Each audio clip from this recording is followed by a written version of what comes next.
week. Andy is going to present the practical expense for the capital budget. At that point, the floor will be open for questions by anyone.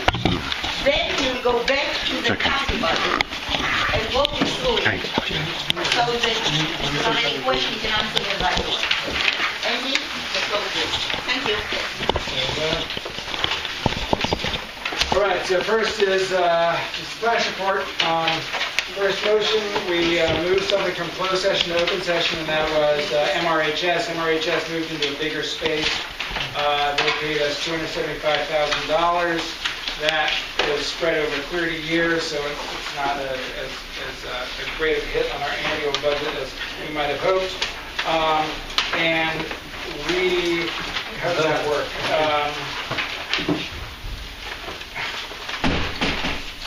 We bought the apartment for that's right. We bought the apartment they moved into for $400,000, and they gave us $270,000. I don't even quite remember exactly. It was all kind of. Yeah, that's it. Okay, that's it. So, thank you. On top of this. So, we split the price of their new digs, and they paid the lion's share, but it's spread over 30 years. So anyway, that was something we did in closed session, and we put it out into open session. So that's the first motion. Then minutes, we approve minutes. That's not very interesting. Then management. So what's interesting here? There was a meeting regarding the garbage solution, and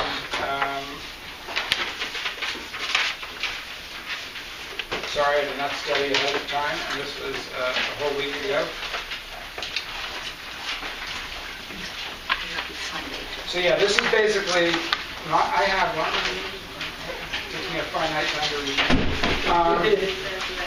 So this is all about the garbage solution, and my memory of this is that it's going to be, I'm sorry for the building floor people who've been fighting this for a long time, it is going to be in the Met, that empty lot, what the Met is used for parking, and the Department of Sanitation says that is always, my understanding from, I was not at this meeting, but what was reported out to us is that the Department of Sanitation claims it's always been the case, and it is the case, that that's the only place that's suitable on our campus for our new garbage solution. The new garbage solution will be a big compactor that in theory will be quiet. I know a lot of people are concerned about when exactly deliveries or when pickups will be, and we have been assured that we will be able to make sure that it's not going to be at 5 in the morning waking people up. And what else? We are concerned part of the plan is to hide all this stuff, so when you're walking by, you don't see it. It's going to look nothing at all like what you see walking down Broadway as the garbage solution that U.S. Grant has. There are going to be some trees. The equipment is going to be much nicer. There's not going to be garbage loose. It's all going to be. The plan is there's no loose garbage. It's going to look nothing like that. There's also going to be a recycling unit.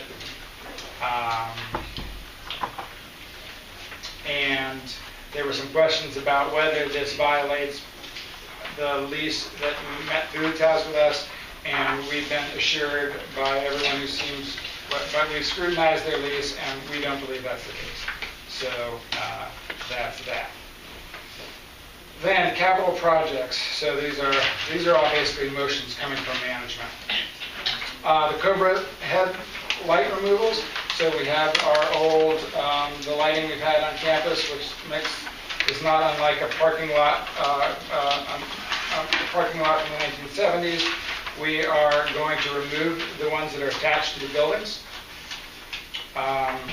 And what we did is the month before we made this motion, so while Brenda's here to remove them, and we're going to have a new contract with Brand. Well, we changed our mind, we got advice, and the idea was that if we instead absorb it into our existing Local Law 11 mega contract with Brand, then the insurance that we have covers it, and is the other benefit? There's another benefit that will come up when I present the capital plan. It makes our forward, the capital plan that we have going forward, it helps our situation of leaving us money to do for other things. So that was $24,000. Tieback. So tieback is, we've just put in these new roofs. Roof technology is changing. We have these membranes on our roofs now, and are being put in the roofs, and that is our new roof solution. And there's a problem that when this whole replacement of the roofs was planned, that I think there was some debate. I was not here, but this is my understanding, that if for future work, if you need to have a drop scaffold, which we have now, you have these cranes and then you go down the side, that there was, the plan had not taken into account what would happen if we had to do that in the future. So what this does is takes into account if we need to do drop scaffolds in the future, which we will have to do, because we have to do, if nothing else, local law 11 inspections up to the side. And so what these tiebacks do is it's a big concrete structure up there such that it's all sealed. We're never going to touch the roof, the membrane again. And so then when we need to do a drop scaffold, it ties into the tieback, and that's it. So our roofs are left intact, and that's the whole point. And so that was $57,500. And to me, it seems like a no-brainer. Because the last thing we want to do is poking holes in our new high-tech membrane roofs. Then temporary boiler removal update. I think we have even more recent news for those who don't live on this side of things. The temporary boilers are finally gone. It was really a problem. The Department of Buildings threw us some wrenches that we weren't expecting. So those are costing us $21,000 a month. Finally, we're done paying $21,000 a month for boilers we weren't even using. So they're gone. So it was unfortunate how long that lasted, but at least it's over. The report is 40 Brand staff are on site on average. That's what they say. I look out my window. I can't count 40 people, but there are some buildings I can't count, and maybe people are taking coffee breaks when I look. I don't know. But the report is 40. During the summer, there was JMA, Eugene, our engineering kind of our consultant on all this stuff, thought that we were undermanned and we should be having 50 to 60. It is the winter time. If they really have 40 people out there, I think that's fine. Personally, I don't know if there are 40 people out there. So we have some very ever-slipping schedule of sidewalk bridging, the scaffolding that we all walk under, and we are very, very sick of, at least I am, although it is saving us, when it snows, it saves us snow removal costs. And it has been suggested by one board member that we should leave them up all winter to save ourselves snow removal costs. That was not agreed to by the rest of the board. So we are now planning, the projected timeline is the end of February, around building 2. And I put that, we have a later update? Mid-March. Shocking, I know. Because they can't work because of the cold. Yeah. The machinery doesn't work in the cold at a certain degree. Well, in their hands, And they their can't. hands. This is from this week's meeting. We don't is care that- about their hands. We Yesterday's only local care about the meeting. machinery. So, And so maybe building 6. So building 6, nothing was happening for a long time. I watched the roof of building 6 and was wondering why is nothing going on. We have the sidewalk bridging around here. Well, it had something to do with the railings. We had these custom railings. The railings finally showed up and then they're gone. So I know they're up on top of the building. We had heavy winds last night. I noticed there were no railings blown back off the roof. That's progress. So I'm told end of April, and in fact the railing showed up sooner than we expected, so maybe if we're lucky, and we're never lucky, in April, the sidewalk bridging will leave building 6. So it would be amazing by April if half of the campus had no sidewalk bridging, or roughly half the campus. But, so that's that. So then here's another capital project, was backflow valve project. The idea is the city does not want the water that it has already given us to go back into the city, so we have completed that. And that's that. Chimney degradation, one of the board members who is standing with, well, I have been watching the chimney. I have a great view of campus, and the top of this chimney is becoming discolored and dark, and so I have raised the subject a few times, and finally we got an answer, which is that it does not have a cap. There's no cap on our chimney, and so this is the understanding that's been conveyed to me, and everyone believes, and I have no reason to doubt it, that rain hits the top, and somehow there's some soot on the inside, and this is part of the design, and the soot then comes out, and so the top two sections are sooty. So it is not. I'm supposed to be reassured by this that the stainless steel is not a problem. It's not corrosion. It's just soot. So it's just ugly, but it's not structural. So we're supposed to, that's good news. But there is, it's unfortunate that is the design of our chimney, that it's going to be dark at the very top, and I don't know how far that stuff's going to go down. Then there was a interior lighting project that was tabled and is an ongoing issue that I'm not going to talk about at all. Then there were a number of people, and I can thank one person in the audience tonight who sent an email. By the way, emails sent to the board are very useful. I understand some people send emails to the board and nothing happens, and that's very frustrating, but it does. If people have been complaining, let's say board members have been raising an issue, and then something comes in from a shareholder, it really does allow some leverage of, we really got to do something about this. So there was waste. I will name the person. It was James, who sent us, and this was very nice. He sent us photographs. I have seen this stuff, and I was actually quite upset about it as well. I mean, it was not just litter all over the grounds. It was behind the netting, and there was this yellow upholstered pillow out there. It's like, really? We have pillows on our grounds? And so I'm so glad you caught that picture, because people have told me there's no pillow. Well, the pillow disappeared, but we have proof of the pillow.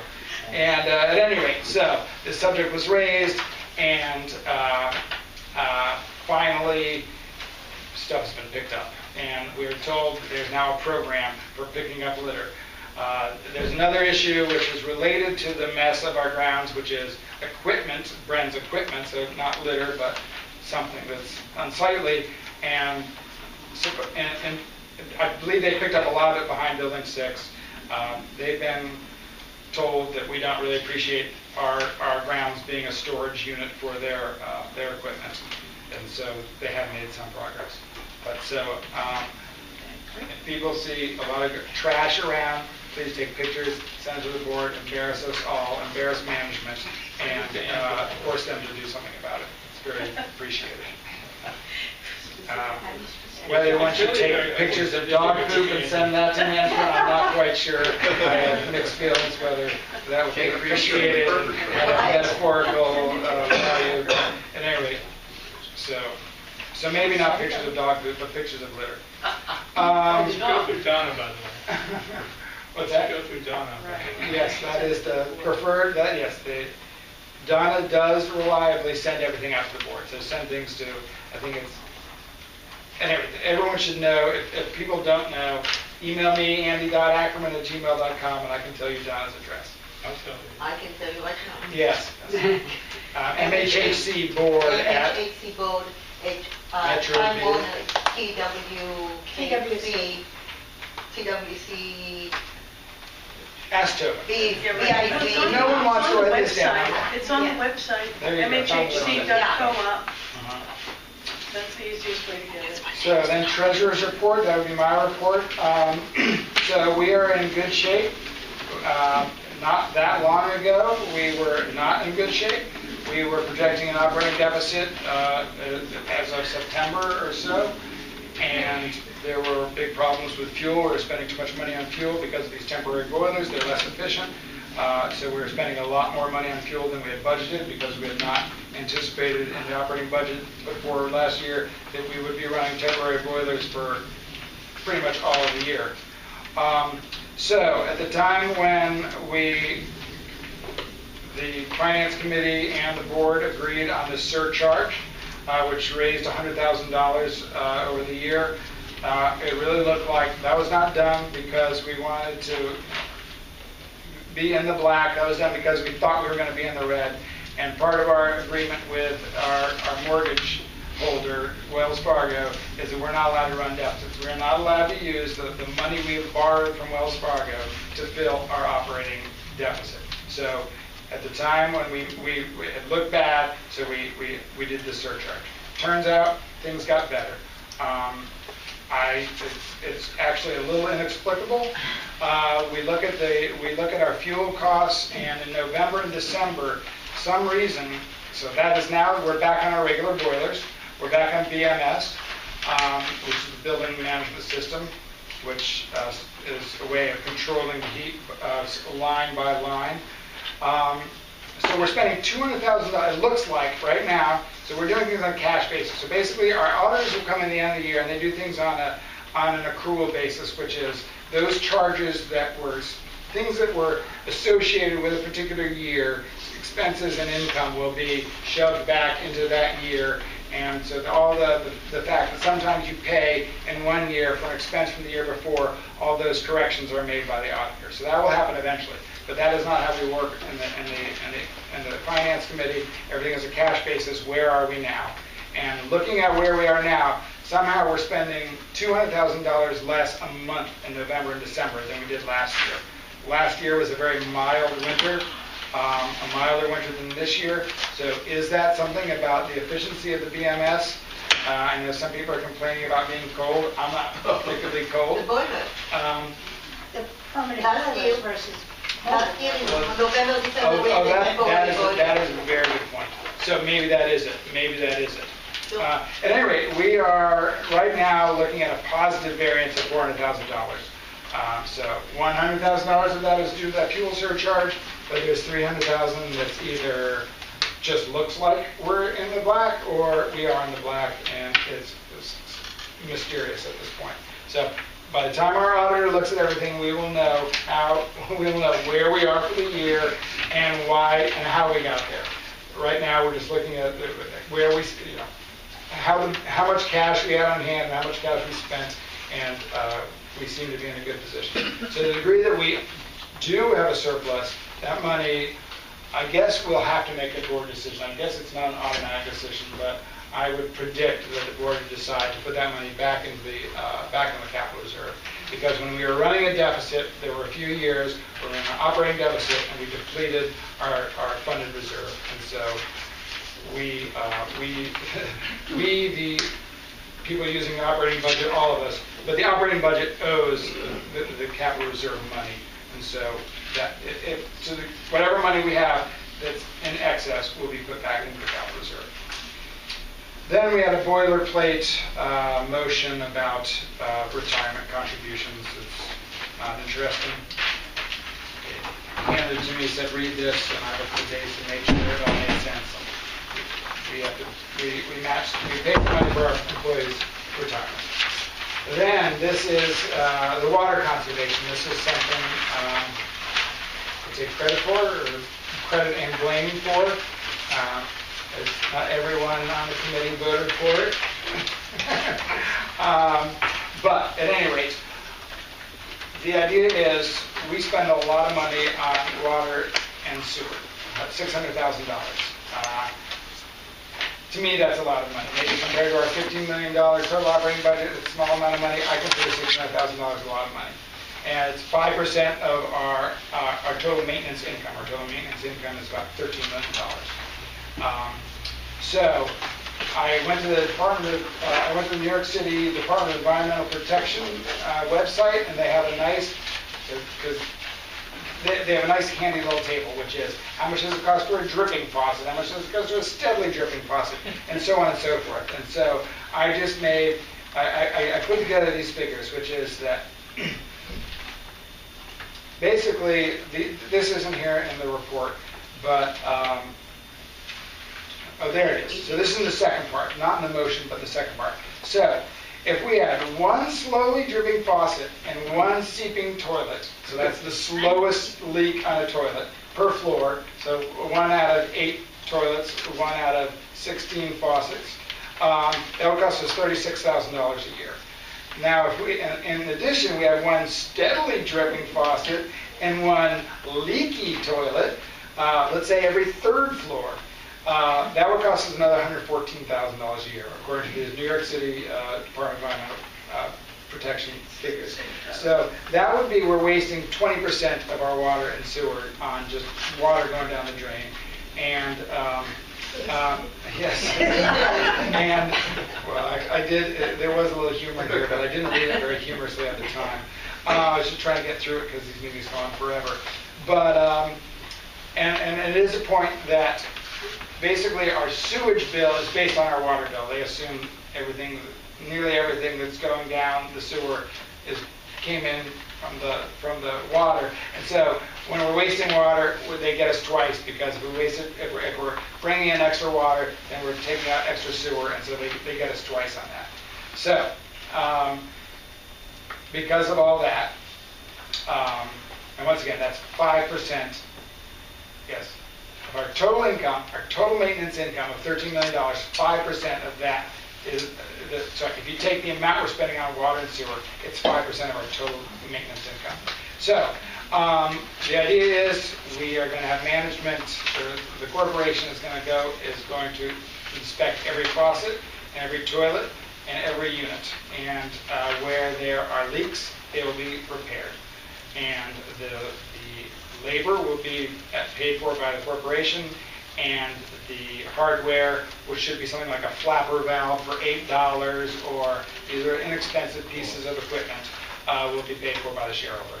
That's consistent with right now. If you call up, and I actually recently did it, that if you call up and say I have a leaky toilet, it's exactly the same thing. They will come, they will replace the thing, you pay for the hardware, you pay for the flapper valve, and the corporation pays for the labor. And there was a question when I first suggested this, whether management had the manpower, and they have assured us they do. Management has some other ideas. They want to make sure they have keys for everyone and things like that, but that's not part of this motion. But anyway, management was embraced this idea, because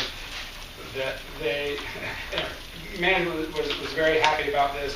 They support this, and they have the manpower to do it. And so it's not going to be a 40-hour-a-week job, probably 1 day a week job, and it'll take a few months for it to happen. And yeah, that's that. So sorry for people who hate strangers coming in their house, but we are all paying our bills together, our water bills together, and that's what I believe it was unanimous.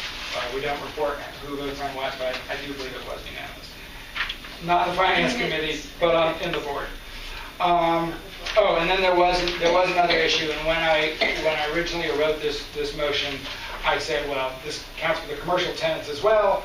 It turns out the commercial tenants all have separately metered water, and they all pay for their own water. We've assured that by management, so this is only for the residents, as well as every sink. There's one in the laundry room, and everything else. But our commercial tenants take care of themselves. Our utility closets. We'll start with utility closets.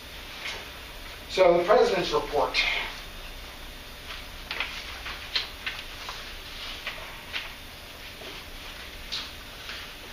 This really is getting into, this is the last thing I'm going to talk about. This is the long-range plan committee and our capital budget. So I'm going to save that to the end. So I'm going to get to the rest of this, have some questions, and then get to the long-range planning, the capital budget, so-called capital budget. Then the communications committee, Chair John Viscarello. We've been working on that committee as well. We've been working on upgrading the website. Our website is right now when, for instance, as the treasurer and the assistant treasurer, John Piscarello, we sign these checks, so we see a lot of dirty laundry, so to speak. When we have a new president, they have to change the text of our website to say, erase Dan Lowenstein's name, put in Lawrence Dodonna's name. That costs us $75 for that work because the way they charge us. So that is not the only reason, but that is part of the system right now, is that our staff are not allowed to maintain our own website. It's part of our contract with our provider right now. So it also doesn't do a lot of things. It's kind of a late 1990s website. We want to have a website that's much more dynamic. The board can go in there and authenticate such no one else can see, and we can see all the documents that the board wants to see. We have the idea that the committees, each committee will have a place that they can go in, and it's a way to share emails, it's a way to have a calendar. Another thing with the use of these public rooms will all become, you don't have to call someone at the front desk. You can just go on the website and find out if the room is available and sign up for it. You can download forms.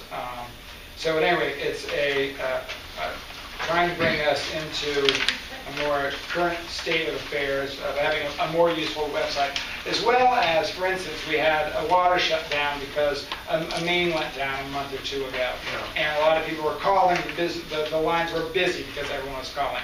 So with this new website, that would go right on the front page. So there would, by the way, there would be stuff that's right on the front page. Another big purpose, in fact, the sales and transfer office really wants to put our not all of our units. You don't want to.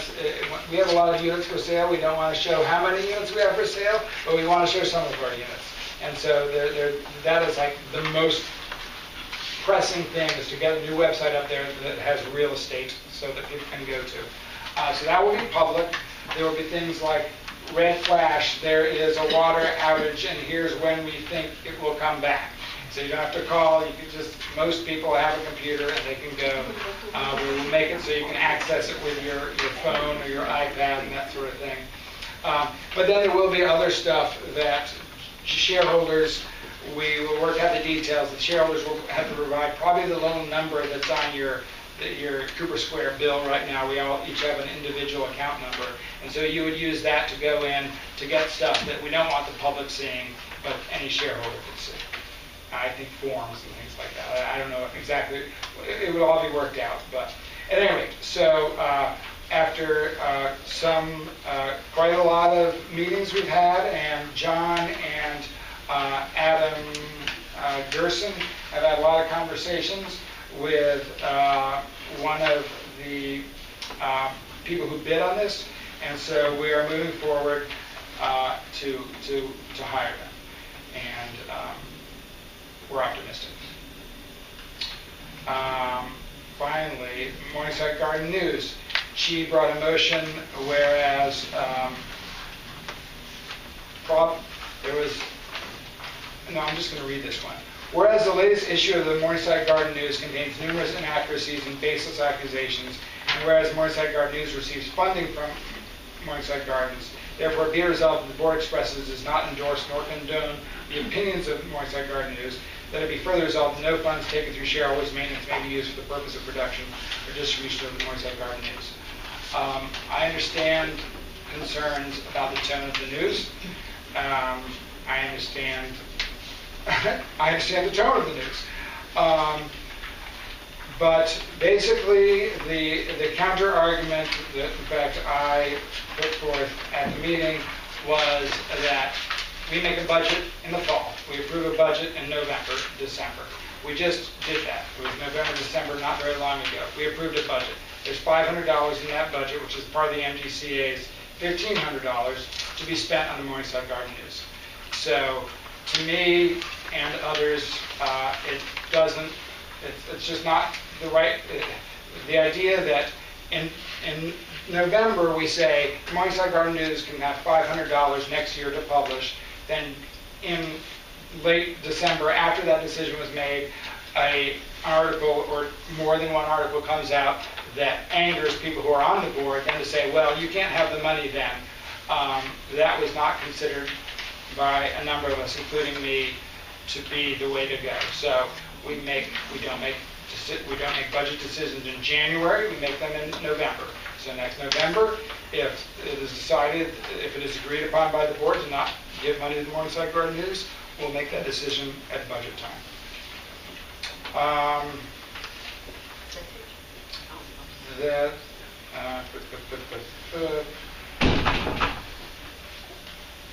Well, no, finally, there was a motion from John that we have requested, the board has requested the Bylaws Advisory Committee, our new configuration, since we've just amended our bylaws with a special election, that we have requested that committee to examine the bylaws dealing with sales of apartments and to propose amendments that allow for open market resale, which is really what we're getting at, is getting rid of this maximum resale price. And I think most people know about it, but I will just say, the problem with the maximum resale price at this point, since the market crashed in 2008, is that it is serving as a barrier for sales. People see this very high number, they think they should get that much money for their apartment, and that is slowing down sales because people are not budging their prices because they think they should be able to get that number. Because we were on the way up, that number was lagging, and it's like, that was a number you could get. I don't know, I wasn't around here then. But anyway, I didn't come here till after it crashed, and that wasn't a coincidence. I did not buy property until the bubble burst. So, because that is a disincentive for us turning over apartments, that is the motivation.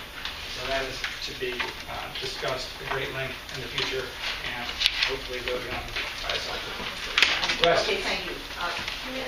Wait, just a second. I'll let the chair Are tell you me. ready to take questions? Yeah. Okay, Madeline, then you. Meryl, then you. Go ahead, Meryl. I'll go back to the water bill. Do you get accurate reading of the water bill? We are metered. So there are two ways that the city will bill us. One is just by your foot, by how much frontage you have. And that's a very old-fashioned way of doing it, and we're metered. Now, whether they're reading the meter every month, I don't think that's the case. I think they're probably estimating. But every once in a while, they read the meter. I think you should get accurate reading. Or you are incorrect. Well, with that sort of thing, it's a cumulative. We don't. So how about this? We've had estimated electric bills in Building 6, and so they estimate. Finally, they come and check, and at that point, you can reconcile all what's happened before because it's cumulative. They're counting up how much you've used over the whole time. I can't believe that isn't how the water department does it. So when they finally do read the meter, everything is reconciled, and whatever estimates have been made in the past are set straight. Andrea? Well, my question is about the bylaw committee. I know there's not that much time now before the bylaws have to be in a position to be approved by the board, whatever, so that it gets into the brochure and all of that for the meeting. So has the bylaw committee been moving and making progress? Well, I'm not on it, but we're so honored to have the chair of the bylaws advisory committee here, and she can speak to that. Yes, we have just begun meeting, but there is no requirement that the proposed changes come at the annual meeting. A special meeting can be done before it, so it could be after that. I thought it was preferable because you have a lot of attention. It may not necessarily be a good idea because if there are other issues that come up, it sometimes gets lost in the mix. And not only that, if we're going to do it, we also want to have time to have town hall meetings to present the information to the shareholders so that they fully understand what the proposals would mean. And one of the problems is that the timeline would, in order for the proposed changes to be done at the annual meeting, we would have to be ready by mid-March or at the end of February. So I think it's probably unlikely because we want to do a thorough job. Robert? Oh, I'm sorry, Danny. It's just a question about the water. I'm sorry. I didn't realize the water is so costly, but the fact is that we're all becoming more environmentally conscious now, and lately I've been finding that I flush the toilet less often. And maybe we should put up a reminder in each of our bathrooms, is this flush necessary? But the question... I think the board should require those. We have privacy rights too, but the question I'm asking though is, what about, is it possible to monitor individual apartments, and is it desirable? Obviously, some people maybe, use a lot more than they should, but then a question of, is it possible, just technologically, to monitor each apartment's water supply? Well, I think it is possible, but I think it would be very expensive. But so what, the next question I'm going to have is a snitch on your neighbor program. You call them out and you say, I think they're flushing their toilet. No, not really. But as far, so I think, I don't think it's going to happen this year, but I would like there to be an alteration and renovation agreement that if you're going to do a renovation of your bathroom, including changing a toilet, you have to have a low flush toilet in there. They're now down to 1.28 gallons, but I think 1.6 is still would still satisfy the city that it's an efficient toilet. But you can't buy greater than 1.6 now. So the new generation is 1.28, which is a couple thimblefuls. Yeah, the corporation has probably... Okay, Eric, I got you. They have the old... After stuff Robert, you that they got rid of. Robert, then you. Robert. First, this concerns the garbage and building 4 issues surrounding that. First, I'd just like to express our thanks to the Systems and Structures Committee and to your wife, Ann Fidlin, for all the hard work they put in on trying to solve this problem and moving it forward, moving the ball forward, which hadn't happened in a very long time. And we're grateful and voted for, at least people I talked to were grateful. The question about the timeline, I noticed it wasn't addressed here. Is there a timeline that is anticipated? Not that I'm aware of. I know they've moved the SAMs already, and so they're preparing that, I guess. But you don't know about a timeline. Secondly, is there a... We've not voted on any particular sum or bid or anything. So okay, so that was my next question about whether there's a site or some way for tenants to get information about what is going to be done, and not just the timeline, but the structures that they're going to face and the time frame for collecting garbage and that sort of thing. None of that has been decided. That's down the road. Yeah.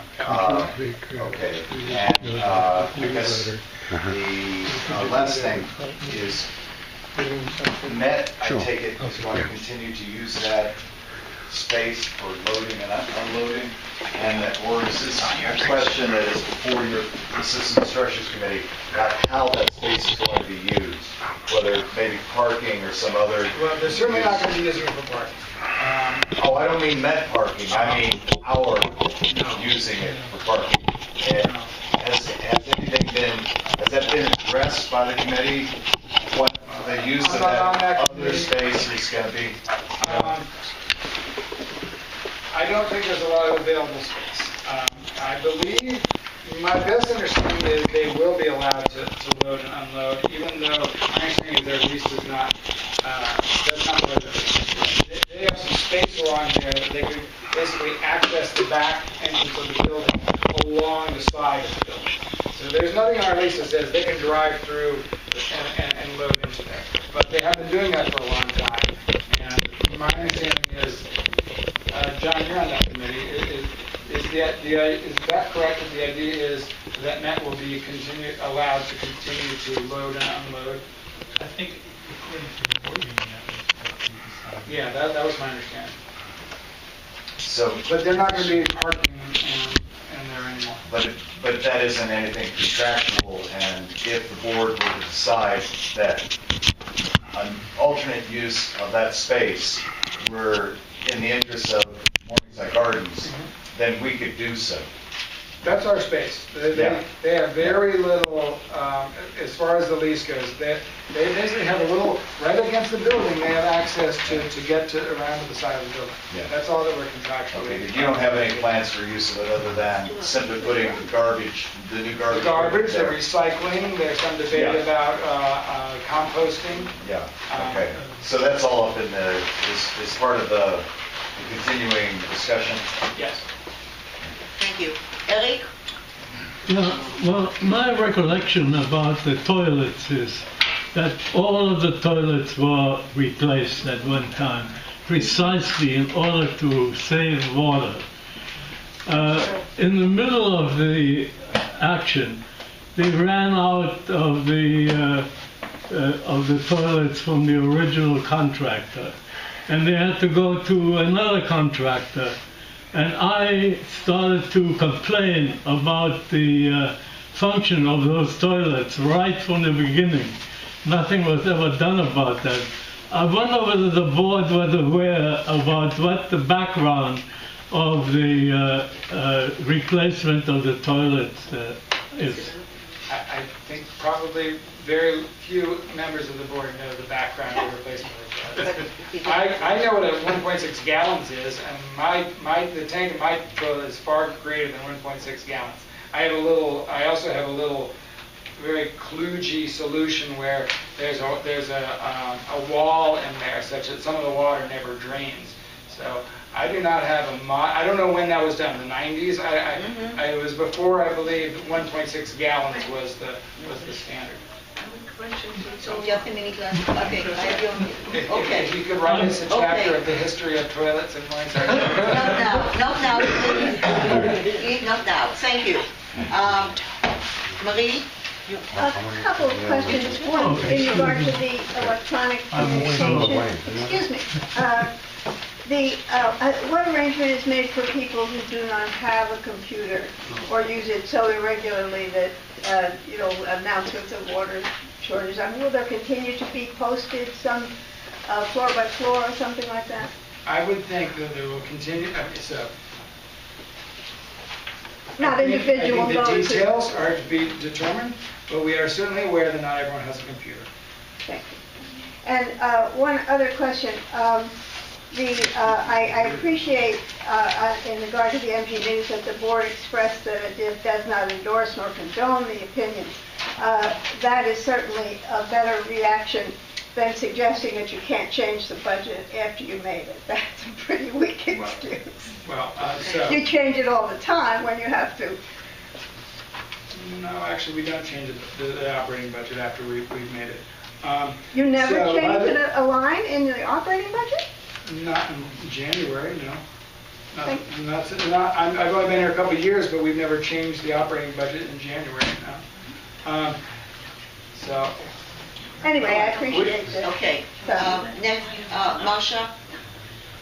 Marsha, do you have a question? Well, it's more of a comment than a question.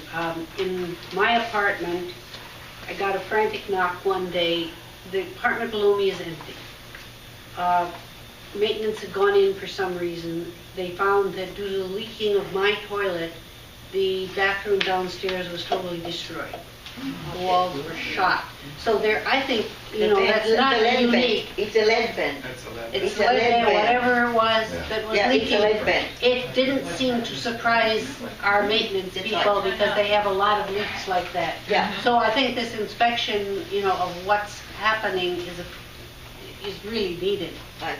That's it's tragic that somebody's going to have to do a whole. Yeah, that's We're not going to expect that That's not going to be. No, but you're But- gonna, if you walk into an empty apartment and look at the bathroom and find that That's it's good. been heck destroyed. And certainly whoever goes in will look at the ceiling, because we had to replace the lead vent above us Okay, because we saw one that. last question, Lati, and then we are going to the capital budget.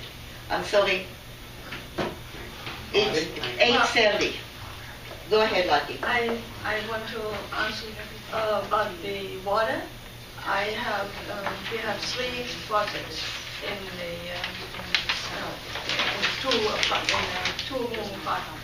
But I have removed the kitchen with a new faucet and the sink in the bathroom. But I have the old one in the bathroom and it leaks, and I'm not quite sure that it can be repaired. That's a question to you, I don't know. And that is to be found out. The other thing which I want to ask you is if you can explain a little more about the exterior lighting. Well, I think exterior lighting, why don't we say that's a capital budget, because that is part of the capital plan. As far as, I mean, this is a question. So I believe at times, it will not be just a washer that needs to be replaced, but a faucet that needs to be replaced. And I'm sure it can be fixed, but it would require more than a washer, and it might require a faucet to be replaced. Okay. So it can't be fixed with a small repair, it will be fixed with a large repair. And I believe you will be given the opportunity to buy your own piece that they can install. You don't necessarily have to choose something that fits one of the pieces of hardware we have on hand. Okay.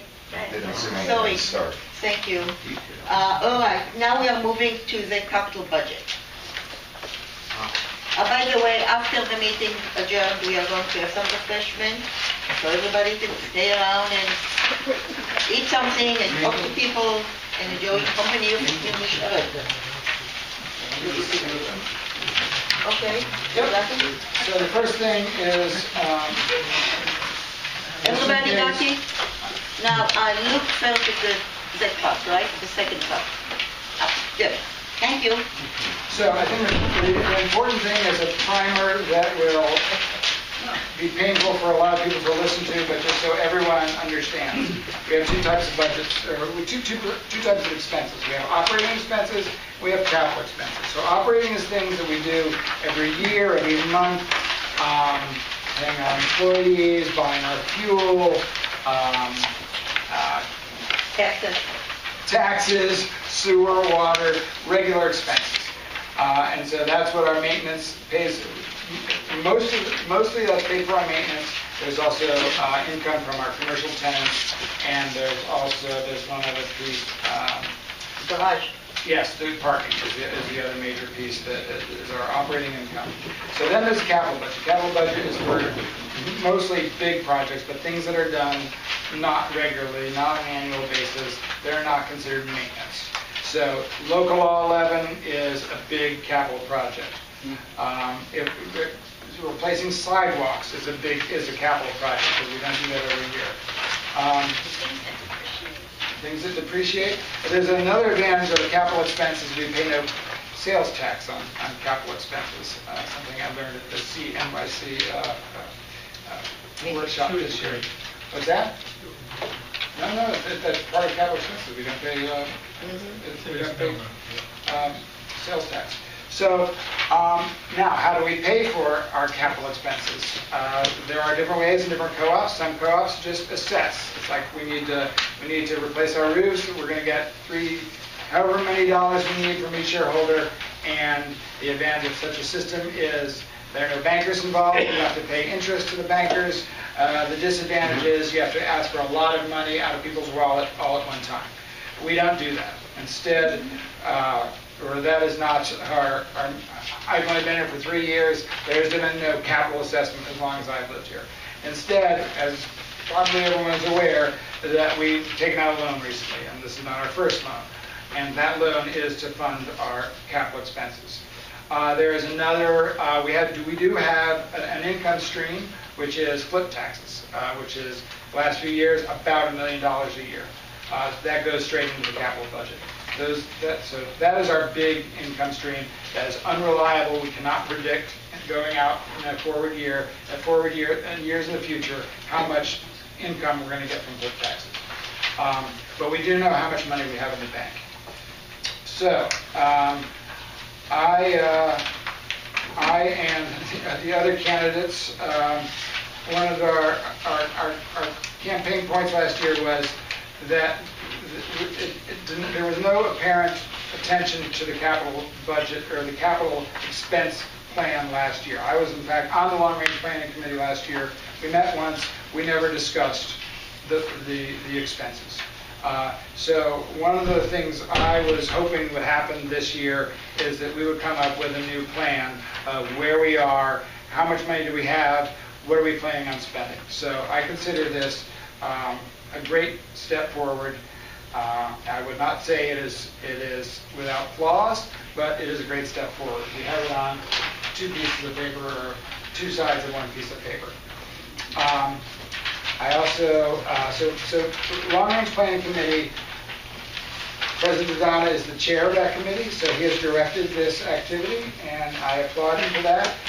But a huge amount of work was done by Tova. Tova worked with management. Management gave her numbers, and Tova spent a lot of time working on these numbers. So if I misrepresent anything, I encourage Tova to interrupt me. And if I can't answer any questions, I will shoot them to Tova. Thank you. So, because she did all the work and she really knows these numbers. I just go to these meetings, I show up, I pay attention, but I'm not spending hours and hours working with these numbers. Unlike the operating budget, which I do spend a lot of time with. So, what we had was, up before this point, the history was, the near-term history was that Glenn Bader and Mike McMahon put together a capital spreadsheet, which was to project over 10 years how much money would be coming in, how much would be spent, such that, how much money do you need to borrow to maintain, such that the amount of money we have in our Federal Reserve never fell below the amount that the bank requires us to have. And so, I don't know if people went to the spreadsheet. It was a very, very enormous spreadsheet that went on for pages and pages and pages, and it was very fancy and it had curves, and there were lots of arguments about what the figures went into it, because it's very hard to predict 8 years from now how much money we're going to be bringing in from flip taxes and what exactly projects will be going on at that time, how much we'll be getting in J51 tax rebates and so on. So that was a big spreadsheet, and that was to justify a large loan that was not signed before there was a new board election, and President Lowenstein and his board came up with the first thing they did was to drastically change the projection of what the capital expenses were going to be over the next 10 years, and those numbers justified, with these calculations of going forward with a lot of assumptions, a much smaller loan. And so that was a spreadsheet that existed in July 24th, 2011. And so those numbers were there were a lot of numbers that were fairly trackable at that time. You could look at the Bader-McMahon spreadsheet that had been approved by the board. You could see what the board motions were. There were a lot of things you could understand how you got from point A to point B. But then there was this spreadsheet that became this working spreadsheet, and there are mysteries involved in how these numbers turn into those numbers. So that was pretty much the starting point for your exercise, was that spreadsheet with it was President Lowenstein's spreadsheet for the capital plan at pretty much the beginning of that board year. So then 2 years, a year and a half later, we have spent a lot of money. That's the biggest thing. We have spent money. The loan came through, and so we have started projects that were not anticipated at that time.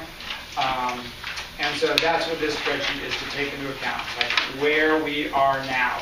So the column C is what things look like in President Lowenstein's, wait, there's a lot of stars here. Okay, no, so those of us in the committee saw a whole slew of sheets to track these numbers forward. And so this is the final sheet. And so, including in getting from those old numbers to these numbers, there was some regrouping of things. Because there used to be local law 11, there used to be a balconies line, and there was a roof line. Well, those are all paid out of a special pot of money, which is our escrow account. So part of the terms of our loan is that Wells Fargo is holding on to, I forget exactly what it worked out in the beginning of, somewhere in the neighborhood of $8 million. I don't remember. Something like $8 million. And they said, you can only spend this on this enormous project you have going on, which is the facade work, the balconies, and the roofs. And so that's the escrow money. And so we basically put a wall around that, and that's not part of the general capital plan. So that's what this first line is. The first row, well, after the headings, that's the first row of numbers is that. All those monies, the escrow monies. So those are monies we're going to draw down on the escrow account, and we just don't think about those. Those are we don't have. We know how much. Anyway, so that is not part of the exercise. So anyway, so column D here is after we did all this regrouping, including stuffing all the things that are covered under local law 11 onto one line, and other sorts of regroupings and reorderings. So basically, the state of affairs is what we expect to spend on these projects, in which we have the Long Range Planning Committee ordered the first. Number 2, we have to pay the architects for a whole bunch of things. So then 3 through 7, what is our active plans. I do recall there was an ordering of things of what the Long Range Planning Committee thought was most important, and they were put near the top of this list. So what else to say? Well, what else to say is, so the Long Range Planning Committee approved this, the board approved this. There was discussion at the board. There was discussion at the Long Range Planning Committee. There are complaints from 2 directions. One complaint is, this is an incredibly optimistic plan. There are costs here that are far too low that will be much greater when we finally spend the money. And the argument against that, well, the answer to that complaint is that these are the numbers that the board approved as of July 24th, 2011. These numbers will change in the future. This is not the end of our capital budget, or I would call it a capital plan. There's some debate over what we should call this thing. But, so, there are numbers in here that truly, there are projects in here that are going to cost a lot more than this. We don't have any bids. We don't know what the numbers are going to be. So the Long Range Planning Committee decided, instead of us guessing, coming up with some wild guess of how much we think it's going to cost, we're just going to leave it as they were on July 24th, and then when we know better numbers, we will update this. So then there's a complaint from the other side, which is, oh, we're going to bring in a lot of money through flip taxes. This is a very pessimistic document. This is made to scare everybody. This is not made to scare anybody. This is try to understand where we are, how things are going forward, how much money do we have, how much money do we think we're going to spend, what projects can we take on given those realities. And so a very important thing, I think, that calmed down some of the complaint during the board meeting was, this is a living document. This is not set, this is the way things are now, and things are going to change as money comes in. We have an item at the very bottom, which is somewhere there must be income. Yes, it's a second page. At any rate, where that item is, where is that item? No, we don't have the income here. We just have what we have known. What we have in the, federal, so I guess that's 43. 43 is what we have now in the reserve fund, separate of the escrow money. And so as flip taxes come in, that number goes up. As we spend money, that money goes down.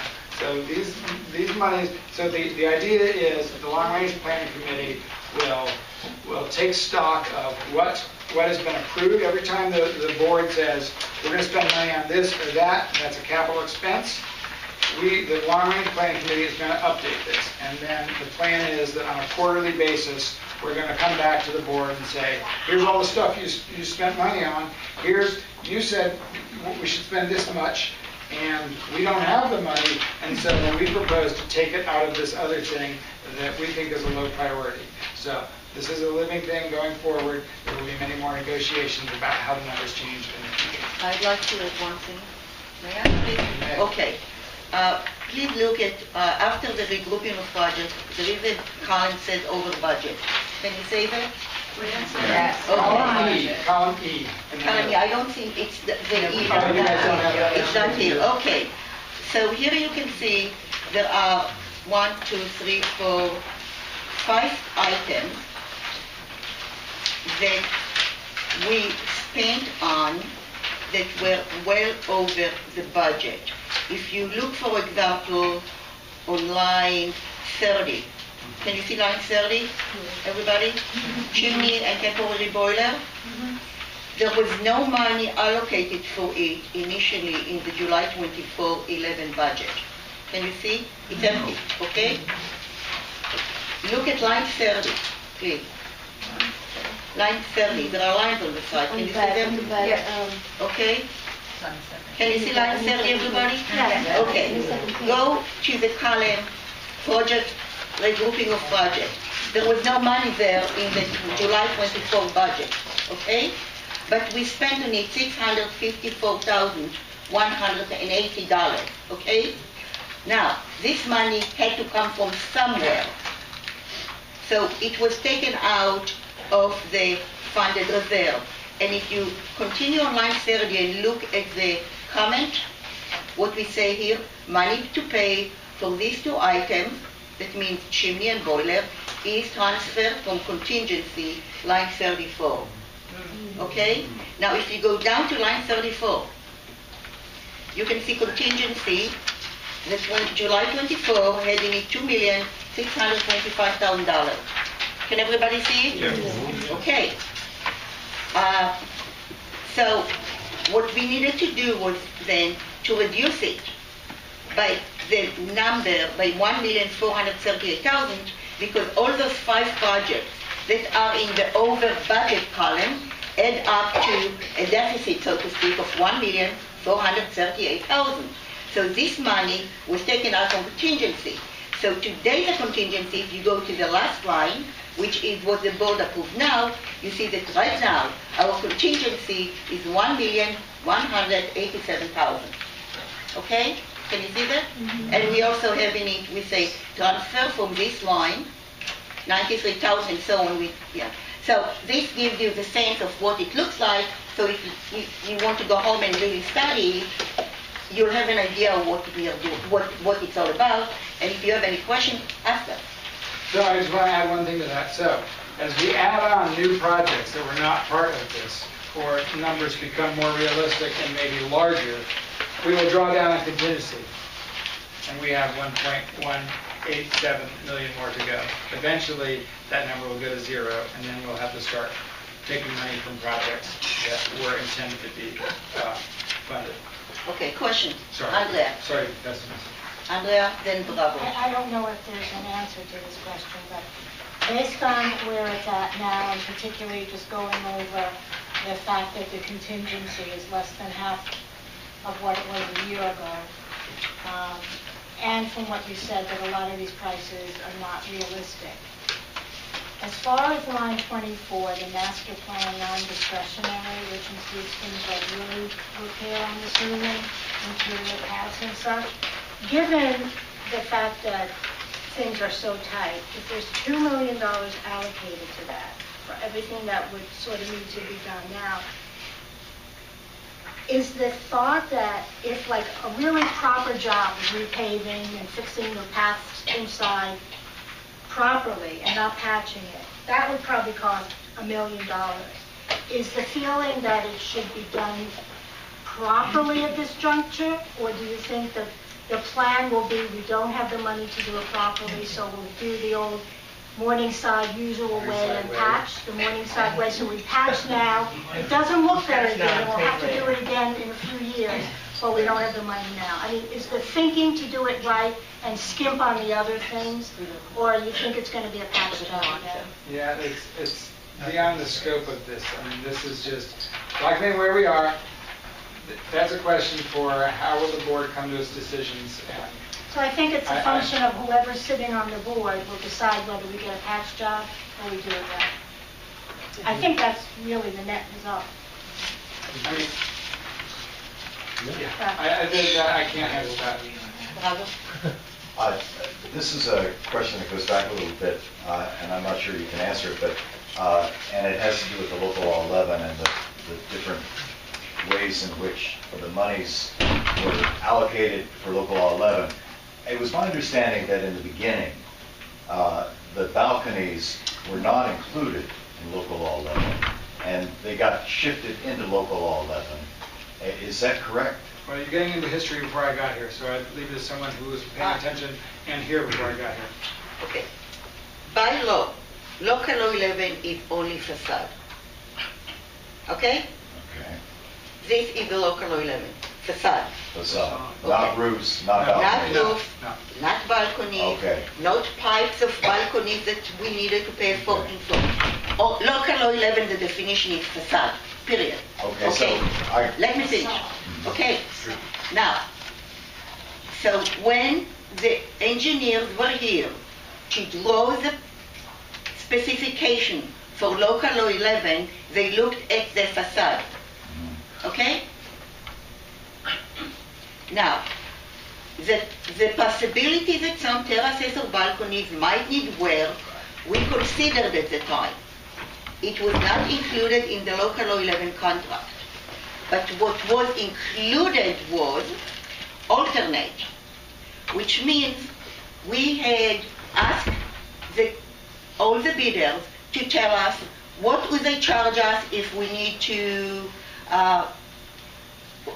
rebuild a terrace, okay? It was not approved. It was just numbers that they told us that is what they're going to charge us if this comes up, okay? And that was very lucky. Because once they started going up on the scaffolding and sounding the terraces, what they do, they take a hammer and begin to hammer on it, and according from the sound of it, they know if there is a problem. Once they started this, we realized that a lot of our balconies and terraces needed work. I think one or two of them had to be rebuilt. And I like to say, since Andre asked the question about how we do things, the fact is we spent $2.3 million on balcony and terraces in 2000 to 2001. And much of that work is redone now. Because those of us that were here know that they started doing it, this work stopped, they did poor quality, we changed the contractor, you remember that, okay? Building to and scaffolding around it for a year because they did not do the right work.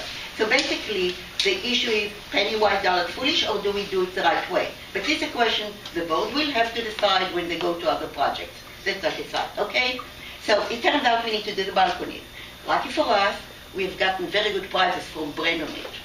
Moreover, when Mike negotiated the final contract, what he put in there was, if we need to do 5 balconies, we pay X dollar. If we need to do 10, we pay X dollar minus 10%. And if we do more than 10, we pay X dollar minus 20%. So if let's say the balcony is $100, if we have 5 of them, we pay 100 each. If we have 10 of them, 5 more, we pay only 85. Okay? Only 80, let's say. And if we have more than that, we pay only $80 or whatever. So in effect, the way the contract was signed saved us a lot of money given the number of balconies and terraces we have been doing. Okay? Now, the roof is not part of local law 11. We knew for a while we need to do the roof. The solution of patching it just didn't hold water, literally, which Irene showed us. So we needed to do the roof. when we looked at the bidders for local law 11, we knew that roofs are coming in a year or in 3 years, but we knew it's coming.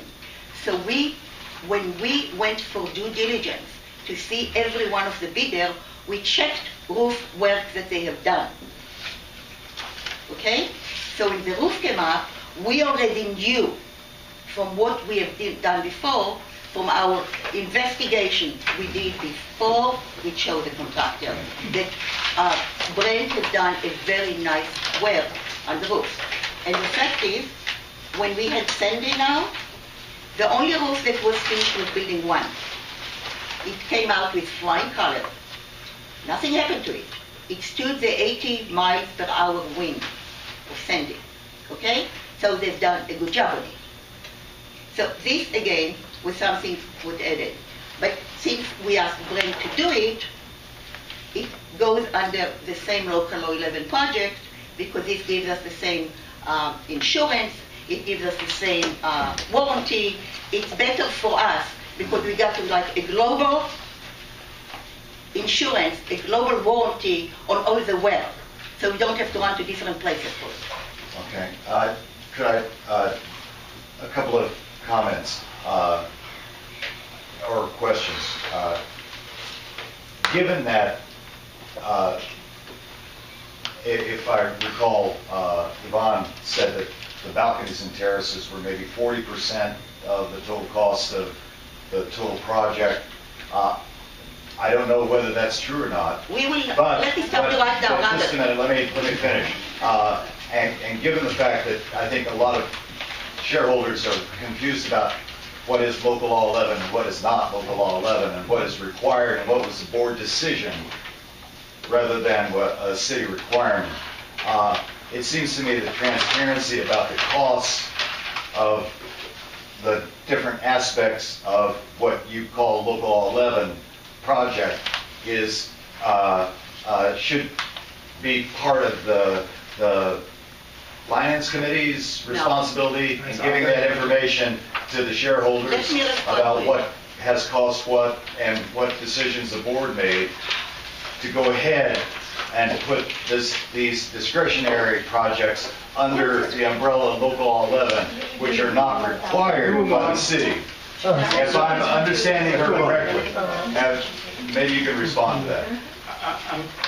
I'll let you talk in a second. So, local law 11 doesn't even exist anymore, but when this started, there was a local law 11. Now it's law 1, or so they changed the name. Right. But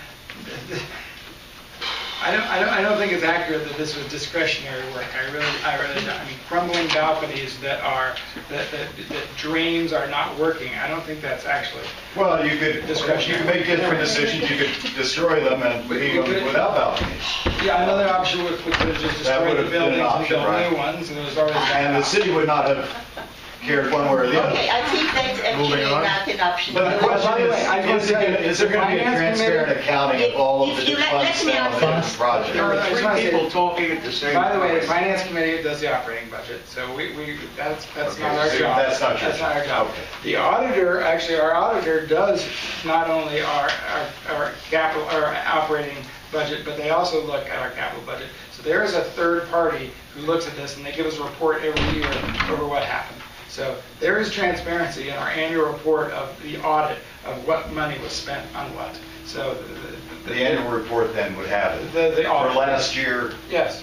would tell the breakdown of the different Of that year. monies spent on facing, on balconies, Well, I on don't know roofs. if it's broken down that way. Well, that's the question. I don't, I'm not even sure what the point is. Is there a reason why it shouldn't be? It doesn't get good that way. I want to speak to that. Yeah, sure, go ahead. I want to speak, I'm just saying, you know, you have this and you have the local law 11 category and then you have the other categories. Right. These are non-discretionary projects. We are cash strapped here. We are not doing anything discretionary.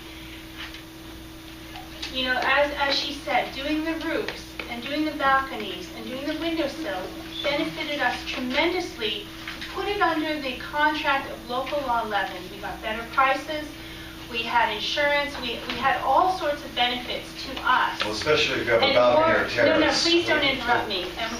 and all sorts of warranty benefits, all sorts of everything.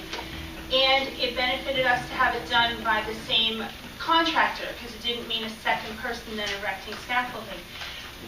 The roofs and the balconies had to be done. I mean, yes, they didn't have to be done per this one local law, but they had to be done anyway. So you will be getting more details, breaking out local law 11 in the future. I know that spreadsheet is underway.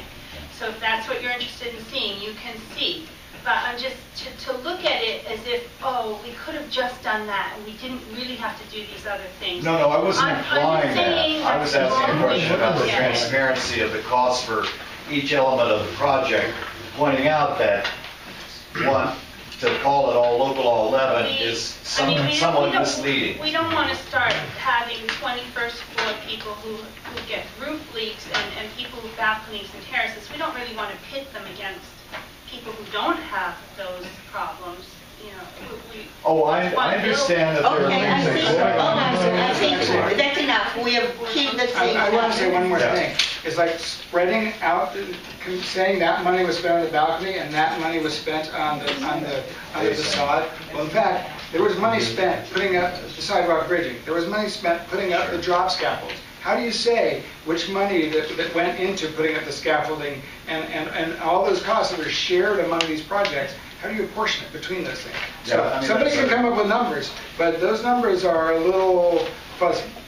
I would Okay. understand that there are Okay. multi-purpose... Okay, Right. I'm sorry, enough of this discussion. One more question and we are going on. We can't continue. Well, I just have factual questions. I don't know anything about accounting. I never studied it because I would have failed. Okay. I'm sure. But, so I'm ignorant. Items, first abbreviations. What is BMS? BMS is a building management system. That is something that my understanding is before I got here, Mike McMahon instituted. It was a very expensive system, but it's a way for us, it's a means to monitor and give us separate power for each line. So in each building, there are 8 lines, and each line gets its own steam line, basically. And so it's a way such that MVP. MEP, that's the next... Mechanical, Oh, Engineering. I had that question too, and I remember feeling... I don't know what it means. it's mechanical engineering and yeah, Plumbing, I like and that. plumbing, yeah. Okay? Then there's ongoing projects, 9. I'm just asking because I don't know what these are. Okay, you know what, Danny? Okay, maybe it can be done Maybe some we other time. can talk about it Great. later, Okay, forget it. because we need to finish so we can bring up some Okay, food. let's do it online. Okay. Just a quick question and that's it. Yeah, All right. can I ask it? One question. Yeah, I have a specific question about the $175,000 for 10 years for keeping the concept active. You think that's doable? I would consider that a low ball estimate. Okay? Thank you. Okay, I would guess that number would get bigger. thank you very much, Andy.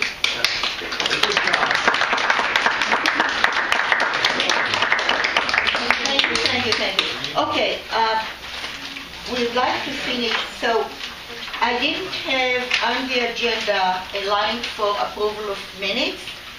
So now, since it's my share report, what I'd like to do is like to approve the minutes right now.